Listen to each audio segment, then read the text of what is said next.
Sleep quality declines after 50 for most people, and almost no one realizes how much food timing is driving the problem. You go to bed at a reasonable hour, you sleep 7 or 8 hours, and yet you wake up tired, foggy and unrested, as if sleep no longer does what it used to do. At first you assume it's age, then stress, then hormones. Eventually you start treating low energy as normal. It isn't normal, it's just common. And common problems are exactly where the health industry makes the most money.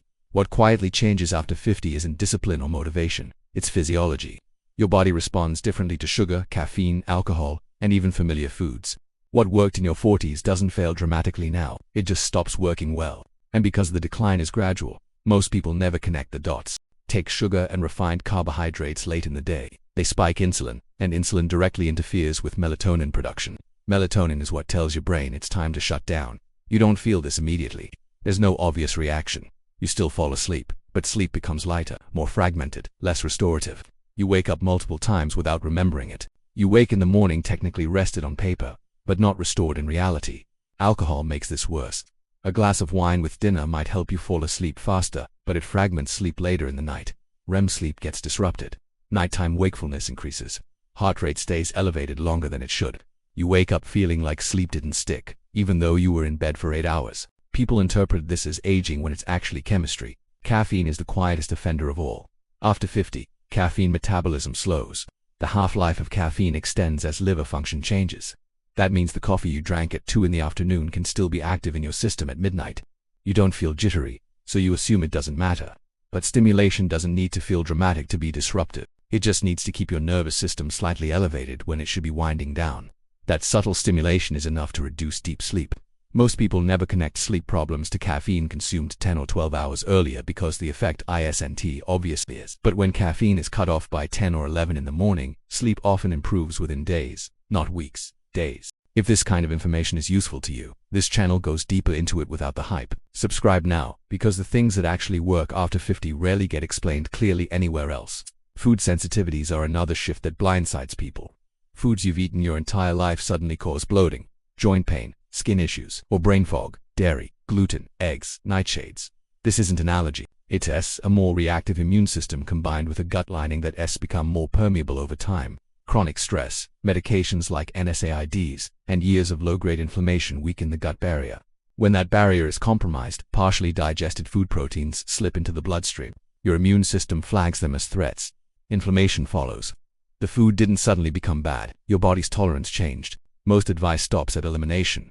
Cut the food. Avoid the symptom. That's easy to sell. What's harder to explain is that the real issue is gut integrity. Supporting the gut lining through collagen-rich foods, fermented foods, and reducing inflammatory triggers addresses the cause, not just the reaction.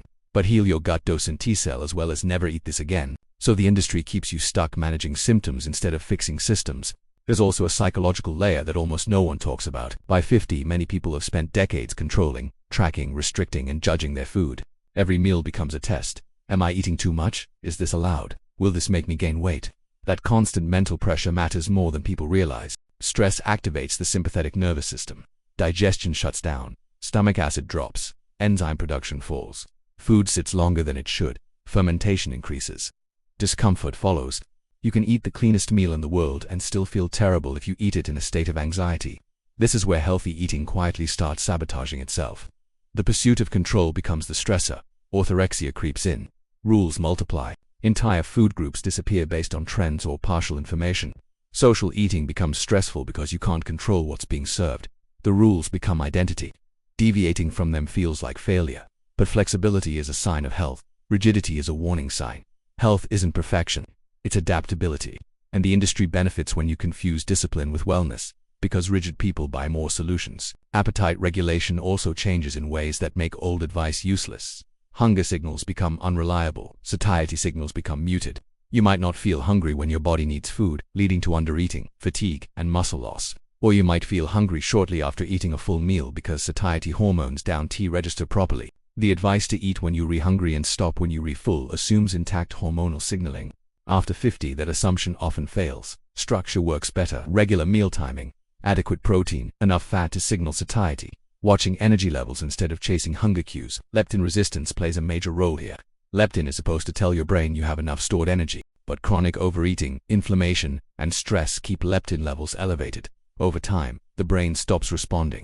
You feel hungry even when energy stores are sufficient.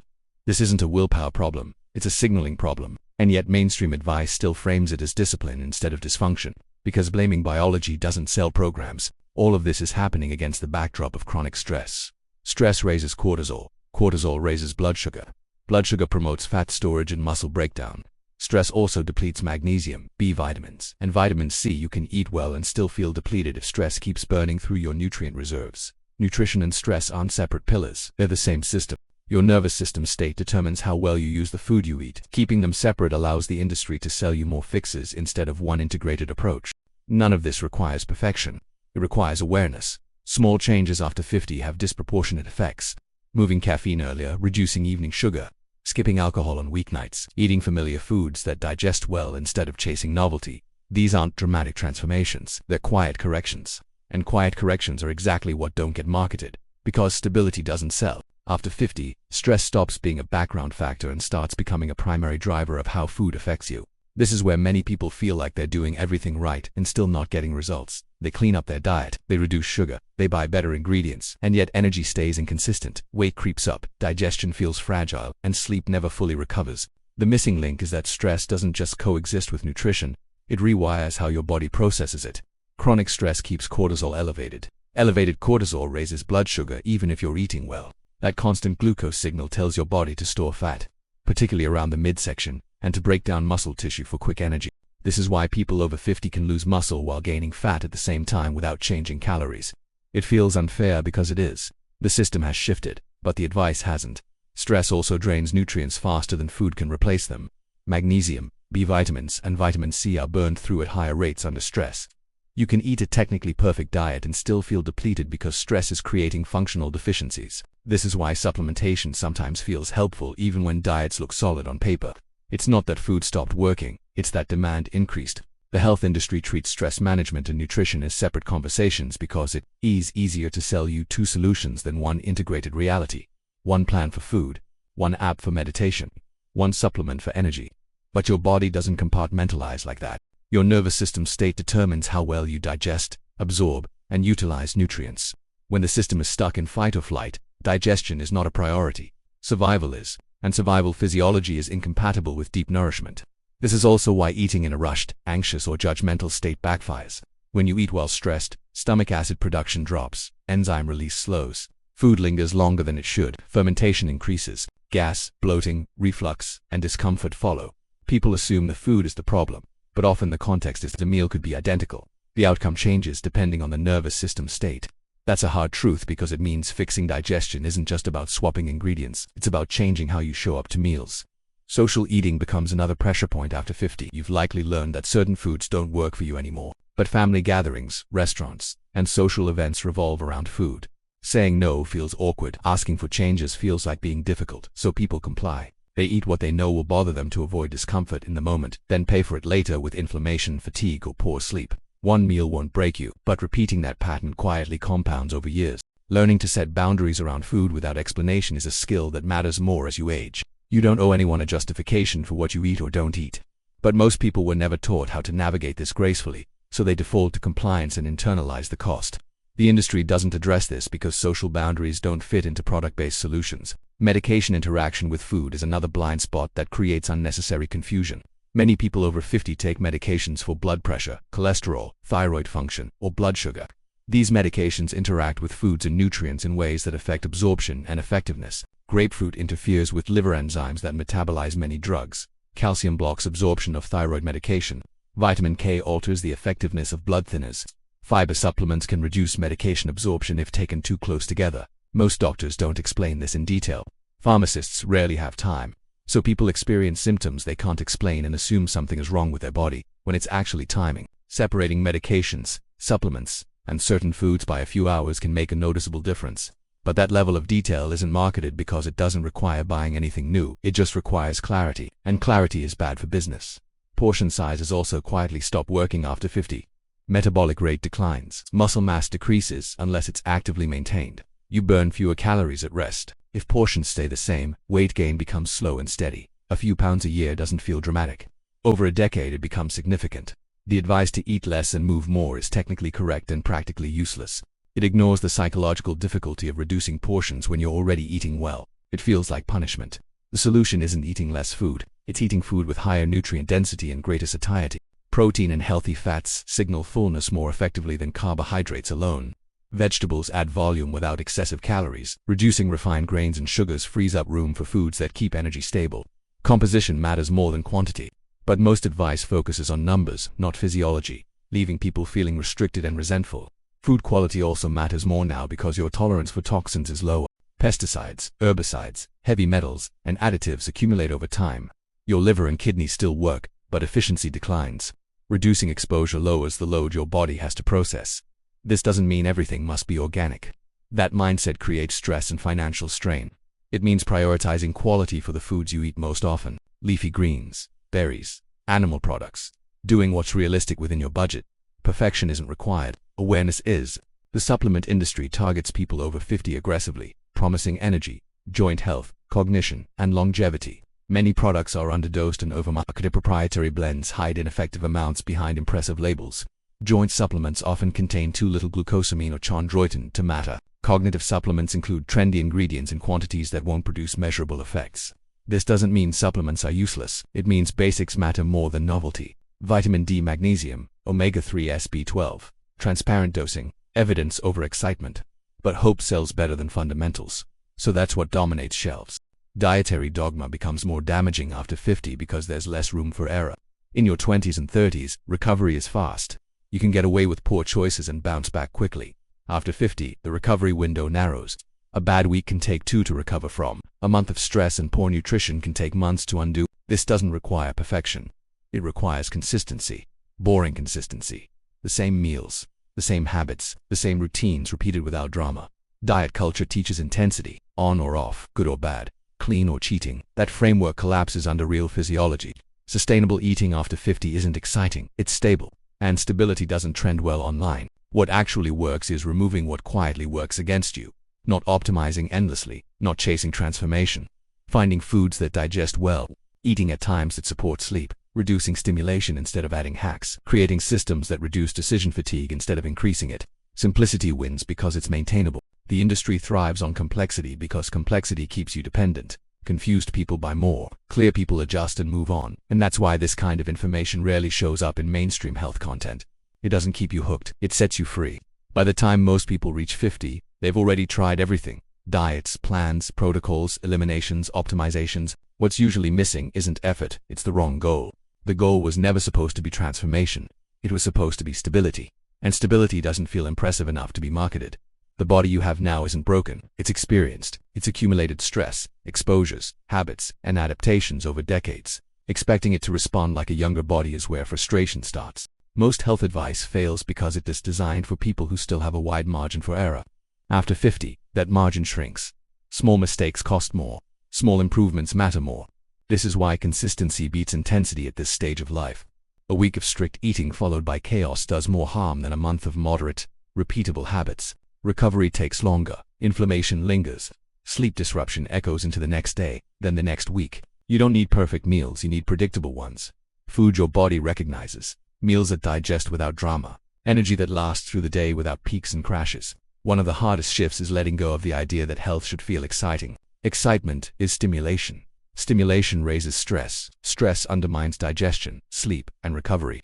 The industry thrives on novelty because novelty keeps attention. New plans, new rules, new pseudos, but your nervous system doesn't need novelty. It needs signals of safety. Regular meals, familiar foods, consistent timing, quiet evenings, boring routines. Here's a hard truth about health after 50. The rules you used to follow probably aren't work anymore. The constant chase for the next best diet or the perfect workout plan. It's not just exhausting, it's often counterproductive. If you felt like health advice stopped making sense somewhere in your late 40s, you're not imagining it. The advice didn't evolve. Your body did. Let's talk about something that works exceptionally well after 50 meal rotation. Instead of constantly experimenting with new foods and recipes, find 10 or 15 meals that you know digest well and feel good. Stick with them. Why? Fewer ingredients reduce the variables. You know what you're eating and how your body will react. This also reduces decision fatigue. Decision fatigue is a real, underestimated driver of poor eating. When you're tired of deciding what to make, you default to what's easy, and what's easy rarely supports long-term energy. A simple system removes the need for willpower, which, let's be honest, is a finite resource. At this stage of life, weight stability becomes a much more realistic and useful goal than constant weight loss. Chasing the number on the scale often leads to undereating, muscle loss, and a slower metabolism. Muscle is your metabolic insurance policy. Losing it makes everything harder. Instead, focus on maintaining your weight while improving sleep, energy, and digestion. You'll likely find that your body recomposes naturally. Your clothes will fit better, your energy will improve, and you'll feel better overall. The scale might not move dramatically, but your life will. Here's another uncomfortable truth. Not every symptom needs to be aggressively fixed. Sometimes discomfort is just feedback, not a sign of failure. The goal isn't to silence your body, it's to listen to it. If a certain food leaves you bloated, that's information. If a glass of wine ruins your sleep, that's information. If eating late makes your mornings a struggle, that's information. You don't need to label foods as good or bad. You just need to honestly notice the patterns. This is where most people get stuck. They want a set of rules because rules remove the responsibility of personal observation. If a diet plan says a food is allowed, it feels safe. But your body doesn't follow a plan. It responds to inputs, and those inputs change. Learning to trust your own body's feedback instead of some external authority is uncomfortable at first, but it's the only path to long-term stability. The health industry quietly resists this because self-trust reduces dependency. If you know how to read your own body, you don't need a new program every year. Confusion is profitable. Clarity is not. After 50, the most powerful health strategies are often subtractive. Less caffeine, less sugar, less alcohol, fewer ingredients, fewer rules, less stimulation at night, and definitely less self-judgment. Adding more supplements and more complex protocols usually just increases stress without giving you a proportional benefit. The basics, done consistently, will always outperform advanced strategies done sporadically. Sleep, especially, becomes the anchor for everything else. When your sleep improves, your appetite regulation gets better. Your stress tolerance increases, and your blood sugar stabilizes. But you can't hack sleep. It responds to alignment, a consistent bedtime, a calm evening routine, and realistic expectations. Treating sleep as negotiable is one of the fastest ways to undermine all your other health efforts. Letting go of complexity can feel like a step backward, especially if you've tied your identity to being disciplined or knowledgeable about health. But it's not regression, it's maturity. True progress is knowing fewer rules but applying them consistently. Health after 50 isn't about proving anything. It's about supporting the life you actually want to live. This also means being socially flexible. Perfection isolates you. Being able to eat simply at home and enjoy a meal out with friends without guilt is a sign of real health. One meal doesn't define you. Your patterns do. The health industry sells urgency, but urgency keeps your nervous system on high alert. Long-term health requires patience. It requires accepting that progress might be subtle: better mornings, more stable energy, deeper sleep. These changes don't photograph well for social media, but they compound over time into a life that feels genuinely good. The goal was never to find the perfect diet. The goal is to stop quietly working against yourself. It's about removing friction, not adding pressure. It's about creating an environment where your body can do what it's already trying to do. Find and maintain balance. If this approach resonates with you, if you're looking for clarity without the hype, then you're in the right place. The work now isn't about chasing youth. It's about protecting your energy and building a version of health that feels sustainable. Because stability isn't a downgrade. It's the foundation everything else rests on. Thanks for watching, and if this helped, consider subscribing for more.